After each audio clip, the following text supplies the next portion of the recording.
అందరికీ నమస్కారం. Welcome back to Saubhagya kitchen.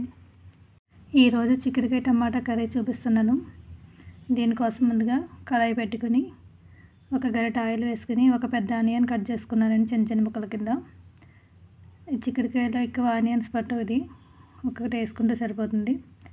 ఇది మంచిగా మగ్గిన తర్వాత దీంట్లోనే మనం చిక్కుడుకాయలు ముందుగా తెంపి పెట్టుకున్నాను కదండి, అది వాష్ చేసుకుని వేసుకుంటున్నాం. చిక్కుడుకాయలు ఇప్పుడు ఫ్రెష్గా ఉంటేనే బాగుంటాయి, టేస్ట్గా ఉంటుంది కర్రీ.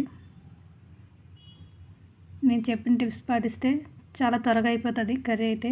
ఇలా చిక్కుడుకాయలు ఇలా ఆయిల్లో వేయించుకుంటే త్వరగా అవుతుందండి, ఉడికిపోతాయి. దీంట్లోనే టమాటో కూడా వేసుకుంటున్నాను నేను. చిక్కుడుకాయలతో పాటు టమాటో కూడా మగ్గించుకుంటే త్వరగా. అల్లం వెల్లుల్లి కూడా ఒక స్పూన్ అల్లం వెల్లుల్లి వేసుకుని మనం ఇలా మగ్గించుకోవాలి.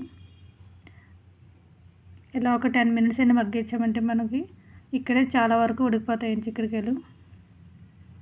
వాటర్ వేస్తామంటే వెంటనే ఎక్కువ టైం పడుతుంది. ఇలా మగ్గించడం వల్ల త్వరగా అవుతుంది. లంచ్ బాక్స్లో కూడా ఈజీగా చేసుకోవచ్చు ఇలా మగ్గించడం వల్ల. దీంట్లో 1/2 టీ స్పూన్ పసుపు, 1 స్పూన్ కారం, రుచికి సరిపడా సాల్ట్ కూడా వేసుకోవాలి.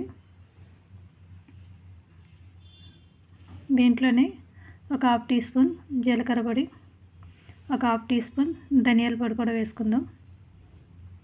దీంట్లో గరం మసాలాలు ఏమీ అవసరం లేదండి, ధనియాల పొడి వేస్తున్నాను. ఇలా సింపుల్గా వేసుకుంటే సరిపోతుంది. ధనియాల పొడి, జీలకర్ర పొడి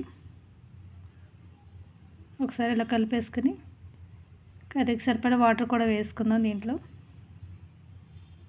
ఎక్కువ వాటర్ కూడా పట్టుదండి ఇప్పుడు, ఎందుకంటే ఆల్రెడీ మగ్గించేసాం కాబట్టి త్వరగా ఉడికిపోతుంది. ఆల్రెడీ సగం వరకు ఉడికిపోయినాయి కాబట్టి ముక్కలు. ఇంకొక 10 మినిట్స్ అయితే మనకు కర్రీ పూర్తిగా అయిపోతుందండి. ఇది మూత పెట్టేసింది. ఒక 5 మినిట్స్ ఆగి చూద్దాం. మంచిగా ఉడుకుతుంది కదా, ఇలాంటి టైంలోనే కొంచెం కొత్తిమీర కూడా వేసుకుందాం. వాటర్ ఇంకా ఉన్నది కాబట్టి ఇంకొక 5 మినిట్స్ అయితే సరిపోతుంది. కొంచెం కొత్తిమీర కూడా యాడ్ చేసుకుందాం.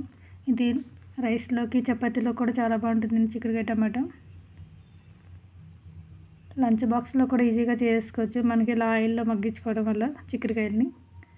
మన కర్రీ అయితే రెడీ అయిపోయిందండి. ఇలా ఉంటే సరిపోతుంది. Thank you for watching. నచ్చితే లైక్ చేయండి, షేర్ చేయండి, సబ్స్క్రైబ్ చేయడం మర్చిపోకండి.